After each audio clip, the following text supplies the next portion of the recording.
Selamat pagi Bapak, Ibu, dan saudara-saudara yang terkasih dalam Tuhan Yesus. Bersyukur pada saat ini kita boleh memulai pekan kerja kita dengan sapaan firman Tuhan. Sebelumnya mari kita berdoa.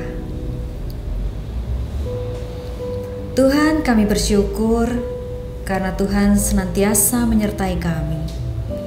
Dan sebentar kami akan belajar firman-Mu Tuhan. Kiranya Engkau mengurapi kami satu persatu, sehingga kami boleh mengerti apa yang Tuhan kehendaki. Tuntun hamba-Mu yang menyampaikan, sehingga apa yang disampaikannya hanya seturut kehendak-Mu saja. Terima kasih Tuhan, di dalam nama Tuhan Yesus kami berdoa. Amin. Bapak Ibu yang terkasih, tema kita pada hari ini adalah sukacita besar, sukacita bersama. Dan ayat akan kita ambil dari Yesaya 52 ayat yang ke-8 dan 9. Demikian firman Tuhan. Dengarlah suara orang-orang yang mengawal Engkau. Mereka bersama-sama bersorak-sorai. Sebab dengan mata kepala sendiri mereka melihat bagaimana Tuhan kembali ke Sion. Bergembiralah, bersorak-sorailah bersama-sama, hai reruntuhan Yerusalem. Sebab Tuhan telah menghibur umat-Nya, telah menebus Yerusalem. Demikian sabda Tuhan. Bapak Ibu yang terkasih, renungan kita pada saat ini akan saya beri judul Bersukacitalah, sebab kita memiliki pintu keluar. Bapak Ibu, kebebasan pasti membuat seseorang bergembira, membuat seseorang merasa lepas, lega, terbebas dari sesuatu yang menghimpit, membelenggu. Bahkan seseorang bisa merasakan seperti dilahirkan kembali ketika mendapatkan kebebasan. Contohnya misalnya seorang tawanan yang kemudian mendapatkan kebebasan, atau seseorang yang terbebas dari sakit penyakit, ataupun seorang yang terbebas dari hutang. Pasti mereka bersukacita untuk itu. Demikian juga yang dialami oleh penduduk Yerusalem seperti ayat bacaan kita tadi. Ada 3 hal, 3 kabar berita yang membuat mereka sangat bersukacita. Yang pertama, Allah telah membebaskan Yerusalem dari tawanan. Sebagai orang tawanan, hal yang paling didambakan, diharapkan pastilah kebebasan. Mereka menanti-nantikan kapan bisa bebas. Kalau dalam penjara itu merupakan suatu kebahagiaan, tentu kita tidak akan pernah mendengar cerita seseorang yang melarikan diri dari penjara, atau bahkan seorang tawanan yang rela membayar begitu mahal untuk bisa menikmati sebentar kebebasan. Bahkan tema membebaskan diri dari penjara sudah difilmkan sejak dulu. Pada tahun 1973 sudah ada sebuah film yang berjudul Papillon yang menceritakan tentang 2 orang napi, yaitu Henry dan Louis, di penjara Perancis pada tahun 1930, bagaimana mereka mengupayakan untuk kabur dari penjara. Dan film-film seperti itu terus dibuat. Tahun 2019 kemarin bahkan ada sebuah film juga yang dibintangi Sylvester Stallone tentang kabur dari penjara, yaitu Escape Plan The Extractor. Dan bagi setiap tahanan, hadiah terindah dalam hidupnya adalah kebebasan. Sehingga penduduk Yerusalem bersukacita untuk kebebasan mereka. Yang kedua, Bapak Ibu, Tuhan kembali ke Sion.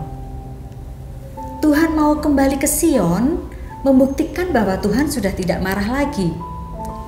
Bagi orang Yerusalem, pembuangan ke Babel adalah gambaran bahwa Allah telah membuang umat-Nya. Allah telah menghukum dan meninggalkan umat-Nya.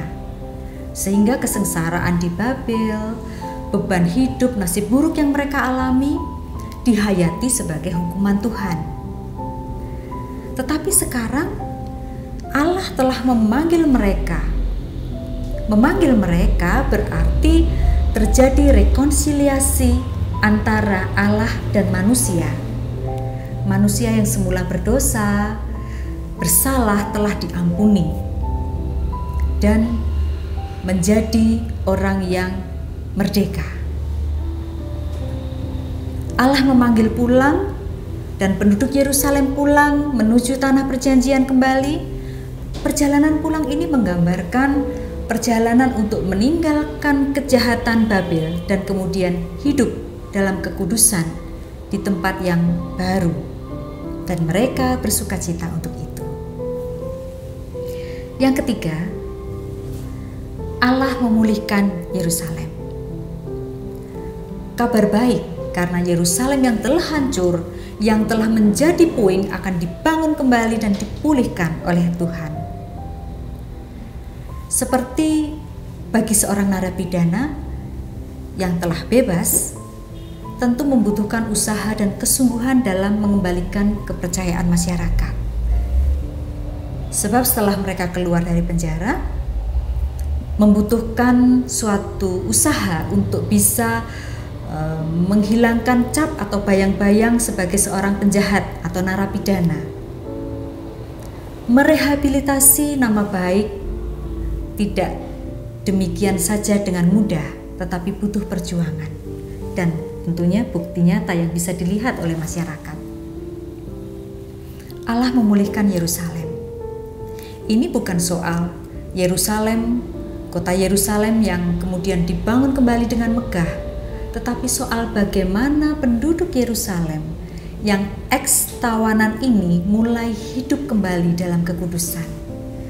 Mereka telah mendapatkan karunia yang luar biasa, yaitu kesempatan hidup yang kedua, yaitu kesempatan untuk memulai hidup baru dalam ketaatan kepada Tuhan.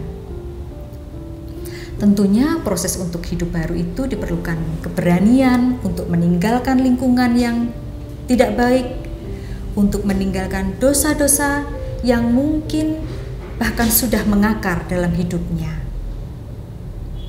Tapi saudara, Allah kita penuh kasih. Dia sekali-kali tidak akan pernah meninggalkan anak-anaknya yang berjuang demi memulihkan hidupnya ke jalan yang benar.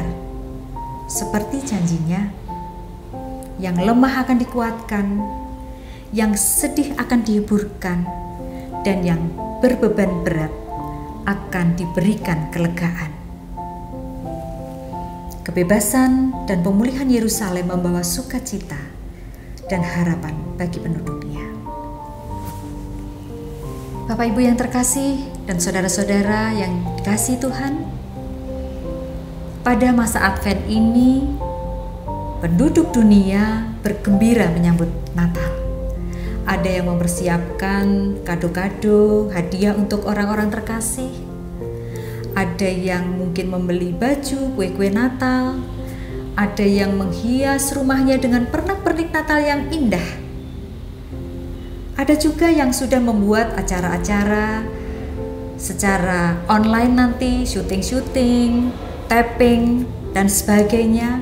Ada juga yang mempersiapkan ibadah secara offline, meskipun dengan protokol kesehatan yang sangat ketat tentunya. Tetapi sebenarnya yang paling penting adalah mengetuk pintu hati kita secara pribadi. Kita yang semula tidak punya harapan, kita yang semula tersesat karena dosa-dosa kita, kita yang seharusnya dihukum karena dosa kita, kembali memiliki harapan untuk bisa masuk ke dalam sorga. Sebab kelahiran Tuhan Yesus sebetulnya adalah hadirnya Sang Pembebas. Ia adalah gambaran pintu keluar penjara, penjara dari dosa-dosa kita. dan hanya lewat pintu inilah kita mendapatkan kebebasan, memberi kita kesempatan kedua untuk hidup baru dalam ketaatan kepada Tuhan. Natal mestinya mengingatkan kepada kita betapa sayangnya Tuhan pada kita, betapa cintanya Tuhan pada kita, sehingga Dia rela turun ke dalam dunia, menggantikan kita, menebus kita, membebaskan kita. Dia telah berkorban bagi kita. Oleh karena itu, Bapak Ibu, bersukacitalah, berbahagialah, karena kita memiliki pintu keluar. Amin.